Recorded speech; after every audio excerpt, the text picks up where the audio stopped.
All right, guys, welcome back. We got another double here.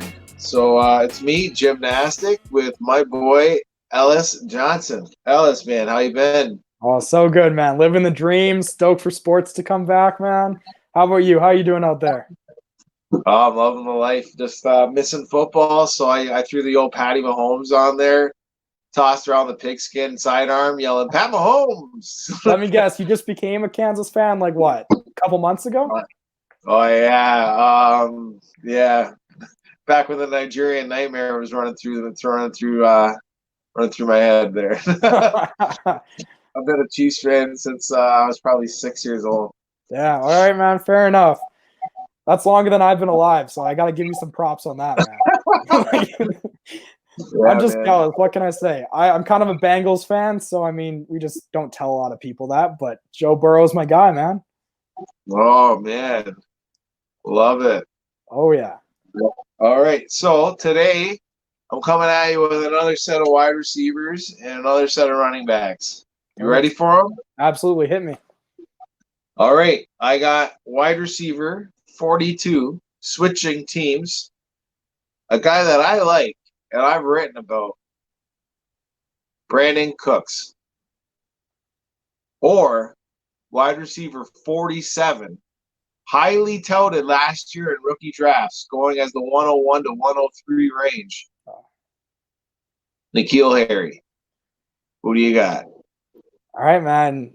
There's been a little bit of a noise coming from the N'Keal Harry camp lately. There's been a little bit of hype creeping up, especially with the signing of Cam. I gotta say, I like it. I like him a lot. I think he's a good receiver. I think he only had 12 receptions last year, caught 2 touchdowns. He just wasn't getting used. I'm not calling him out yet. Honestly, even if he doesn't do anything this year, all about the three-year receivers, guys. I like him. I like Cam's addition. I low-key like Stidham too, but he's not Cam. And honestly, outside of Edelman's a stud. They don't have anyone going deep. So I don't mind Harry. I like him for a prospect. In Dynasty, you're rebuilding. Take the upside shot. They don't have any other receivers. But my answer and my guy is Brandin Cooks, man. I love this dude. He's been great forever. He's been putting up 1,000-yard seasons like it's his day job. Yeah, last year was a bit rough, but people are talking about injuries, and yeah, concussions suck.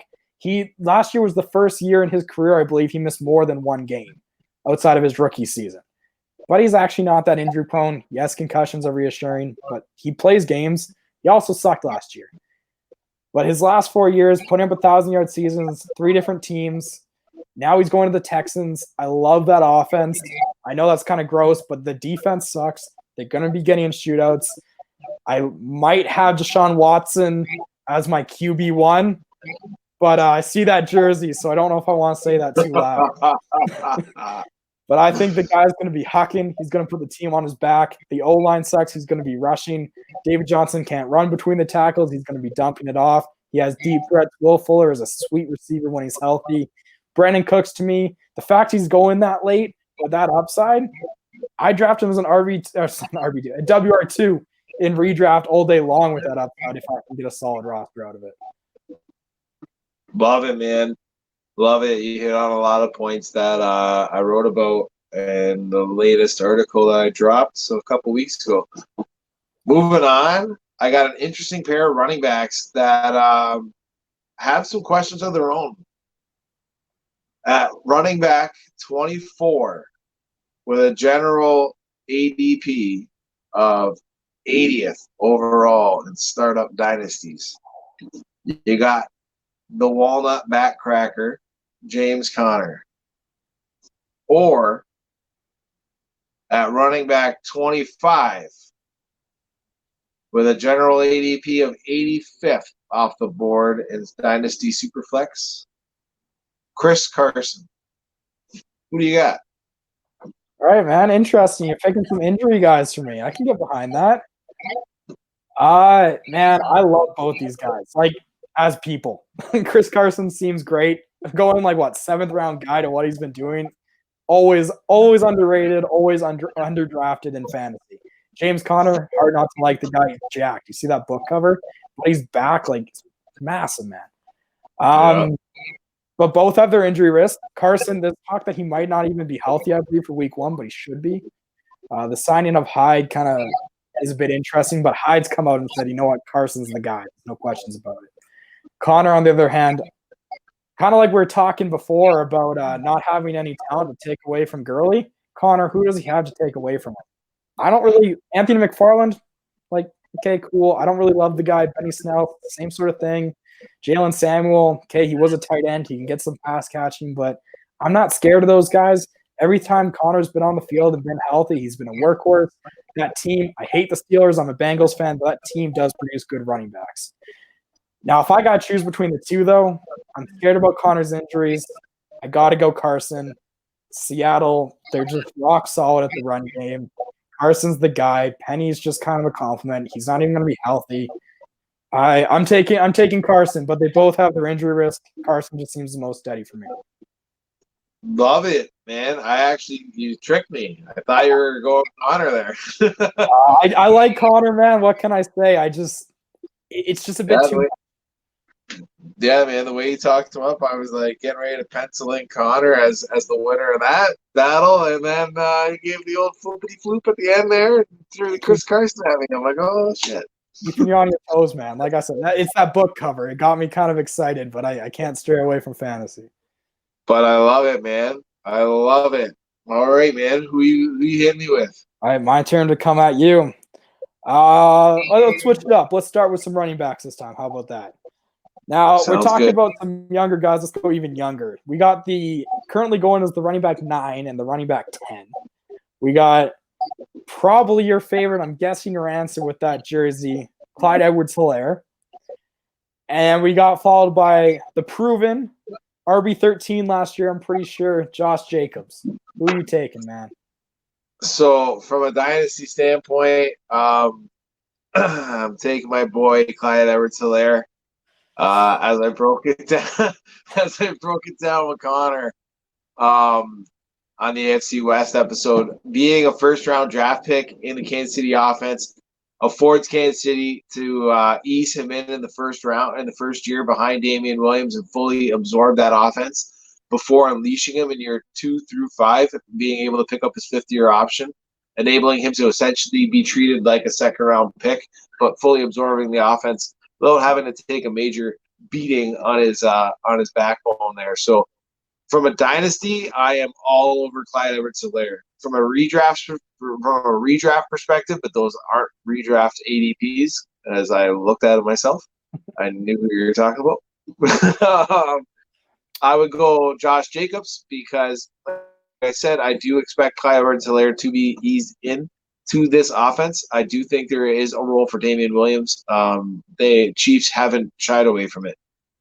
They've been openly saying it, that he's going to have a role. I do know that Pat Mahomes did ask for Clyde, but like I said, the fact of the matter is them spending the 32nd pick, making him the cheapest first round payoff that has to sign his deal, and the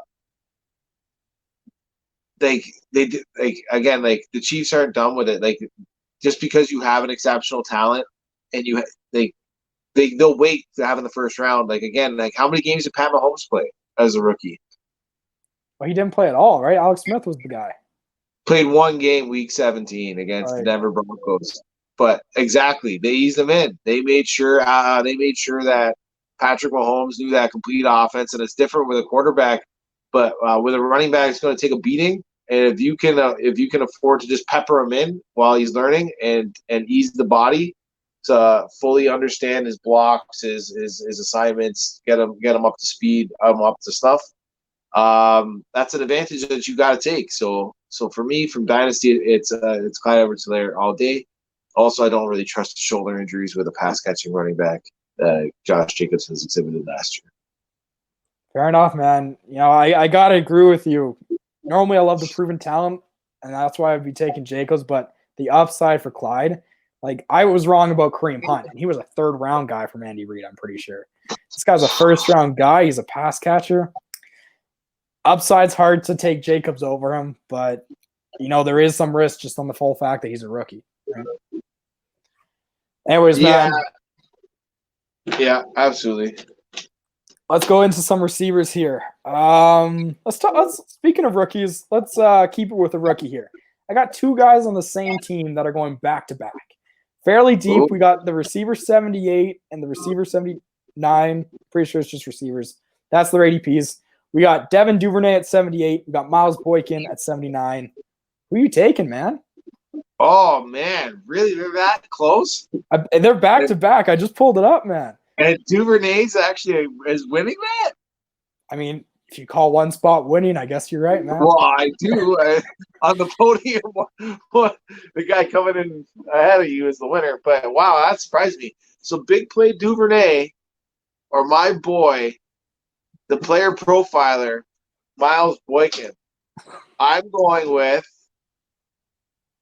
my guy that's more prototypical wide receiver one. That's Miles Boykin.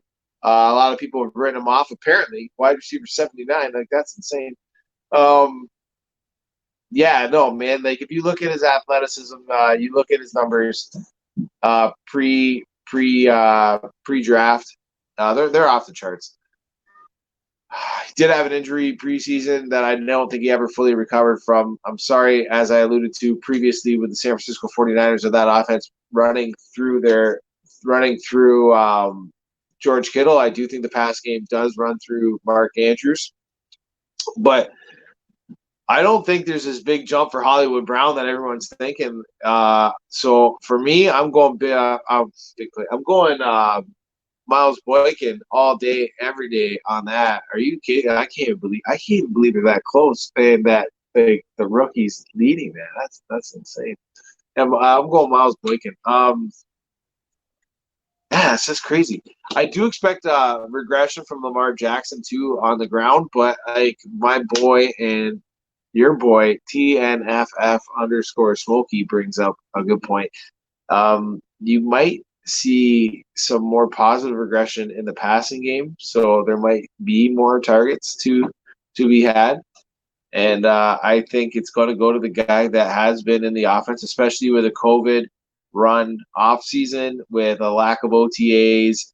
I kind of went into this with Connor with the Raiders, and why I have them so low rated this year is because of the lack of OTAs. Even though I'm really high on Bryan Edwards and then Bowden type of deal, but like lack of OTAs is going to play a big part of it. So with those lack of OTAs in Baltimore, I see Miles Boykin benefiting more than anything, and I think a lot of people are sleeping on his injury that he had last year. Yeah, man. I think a lot of people are just seeing, like, my guess is just not a very pass heavy offense, right? With some good running backs now, and obviously rookie Heat. There you go. He's ahead by one. But what if I hit you with someone else? Like, they're on the same team. Who are you taking Boykin over? Like, what about like James Washington, for example? Who would you rather have between the two? Just quickly. I've actually just drafted James Washington ahead of Miles Boykin. I actually had that. It's funny you say that. I had that exact. I was on the clock about 2-3 hours ago in a best ball draft. So it was best ball, not Dynasty, for those listening to this. And I took James Washington over. I know that's going to break Will Harris's heart because he's a big Deontay Johnson guy. And Chase Claypool, but took James Washington there, and it might bite me in the ass. We'll see. But I also kind of locked up the Baltimore run game in that particular build. So, but I'd still take James Washington. I think he's in a more pass heavy situation with better upside of wide receiver one status. Like, yeah, he has a better path to the wide receiver one, finishing in the top 12. Interesting, man. Yeah, I'm actually the same. I just drafted James Washington in our Canada Cup. And man, get me and Will in a room because I don't like Deontay Johnson, but I'm sure we'll get into that later. I'm actually writing an article on it, man. What round are you guys in? Man, we're the West. A, we're the best, and B, we're like 2 rounds away from being done, which makes us like what, round 15? Something like that. Oh my god, I'm in like round 10. Oh, we're 3 hours ahead. That's terrible. Oh man, it's the West the best. Well, hey, that was pretty awesome, man. I appreciated that. All right, but until next time, because I heard we were coming back for another set a couple days. So until next time, I'll see you then. Hey, man, I'm surprised they want us back, but I'm here. Let's get another All one. right, buddy. All right. See you, man. See you, buddy.